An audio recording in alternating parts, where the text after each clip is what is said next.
मां गंगा के घाट पर से कहना चाहता हूं, काशी जैसी पवित्र नगरी से कह रहा हूं, अब छल से नहीं, गंगा जल जैसी पवित्र नीयत के साथ काम किया जा रहा है। काशी की पवित्र जमीन से प्रधानमंत्री मोदी ने दिल्ली में आंदोलन कर रहे किसानों को सीधा संदेश भेजा। बिना विपक्ष का नाम लिए कृषि सुधार कानून पर कंफ्यूजन के पीछे छल वाले खेल पर प्रहार किया।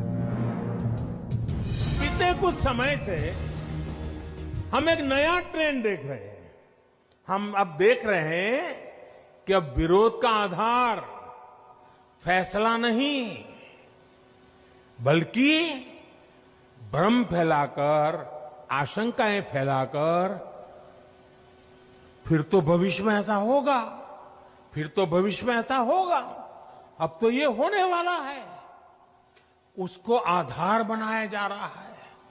अपप्रचार किया जाता है कि भाई फैसला तो ठीक है, लेकिन पता नहीं इससे आगे चलकर क्या क्या होगा, और फिर कहते हैं ऐसा होगा।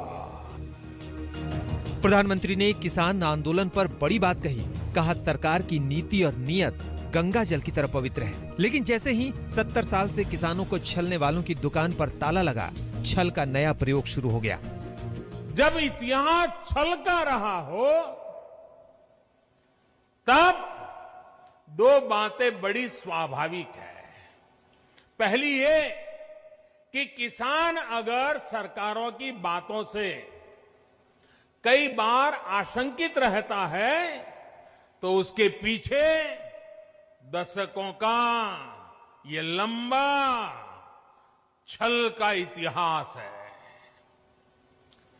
और दूसरी ये कि जिन्होंने वादे तोड़े, छल किया, उनके लिए ये झूठ फैलाना एक प्रकार से आदत बन गई है, मजबूरी बन चुका है। जो पहले होता था वैसा ही अब भी होने वाला है, क्योंकि उन्होंने ऐसा ही किया था।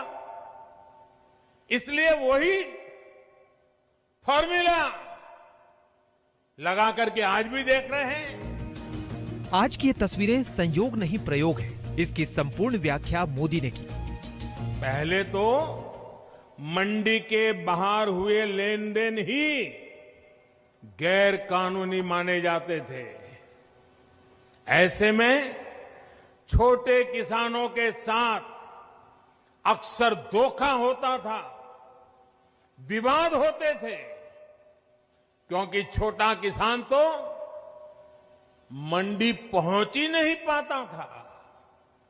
अब ऐसा नहीं है। अब छोटे से छोटा किसान भी मंडी से बाहर हुए हर सौदे को लेकर कानूनी कार्यवाही कर सकता है। मोदी ने एक एक शब्द किसानों के मन में पैदा हुए कंफ्यूजन को दूर करने के लिए बोले। किसान हित में किए गए कृषि सुधार ऐसे ही विकल्प किसान को देते हैं।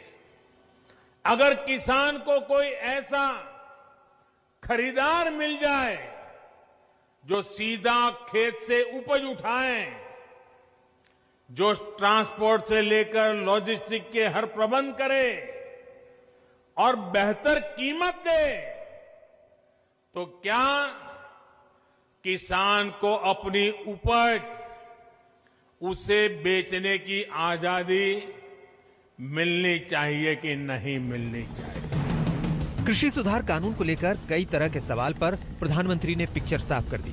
किसानों को समझाया गया, कानून सिर्फ विकल्प है जो पुराने सिस्टम के साथ काम करता रहेगा।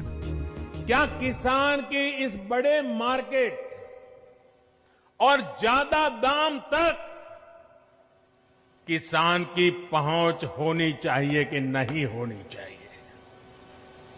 अगर कोई पुराने सिस्टम से ही लेन देन को ठीक समझता है, तो उस पर भी इस कानून में कहां कोई रोक लगाई है भाई? सीधे शब्दों में प्रधानमंत्री ने काशी से किसानों को बड़ा पैगाम दिया। मोदी ने 6 साल का रिपोर्ट कार्ड पेश किया। 4 करोड़ किसान फसल बीमा योजना से जोड़ा। देश भर में यूरिया की कालाबाजारी को खत्म की। 6 साल में देश में कभी यूरिया की कमी नहीं हुई।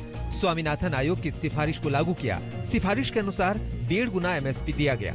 धान, गेहूं और दलहन की रिकॉर्ड खरीदारी की। किसानों को मोदी ने अपना ट्रैक याद दिलाया। ये भरोसा भी दिया कि जल्द समाधान होगा। जिन किसान परिवारों की अभी भी कुछ चिंताएं हैं, कुछ सवाल है, तो उनका जवाब भी सरकार निरंतर दे रही है, समाधान करने का भरपूर प्रयास कर रही है। मां अन्नपूर्णा के आशीर्वाद से हमारा अन्नदाता आत्मनिर्भर भारत की अगुवाई करेगा। मोदी ने करंट सिचुएशन के सॉल्यूशन की बात की। इस पर किसान और विपक्ष का रिएक्शन भी आया। प्रधानमंत्री जी इसमें इंटरवीन करें और इन तीनों कानून को वापस लेने की घोषणा करें और उसके बाद चर्चा कर सकते हैं कि किस तरह से किया जा सकता है। जो सुझाव आए हैं उन सुझाव पर भी बाद में चर्चा हो सकती है, लेकिन तत्काल मैं समझता हूं कि किसान जाने वाले नहीं हैं। उन्होंने भी फौलादी संकल्प लेके पहुंचे हैं। जब तक नए कानून पर गतिरोध है, तब तक दिल्ली के दरवाजे पर क्रोध में अन्नदाता विरोध करते रहेंगे। आज प्रधानमंत्री का संदेश देश के किसानों तक पहुंच गया है। अब देखना है कि किसानों का नेक्स्ट स्टेप क्या होगा। आज तक ब्यूरो। इस खबर में फिलहाल इतना ही, लेकिन आपको एक खबर अच्छी लगी तो इस खबर को लाइक कीजिए और चैनल को फ्री में सब्सक्राइब करना बिल्कुल मत भूलिए। अभी क्लिक कीजिए चैनल के लोगो पे और सब्सक्राइब कीजिए हेडलाइंस इंडिया।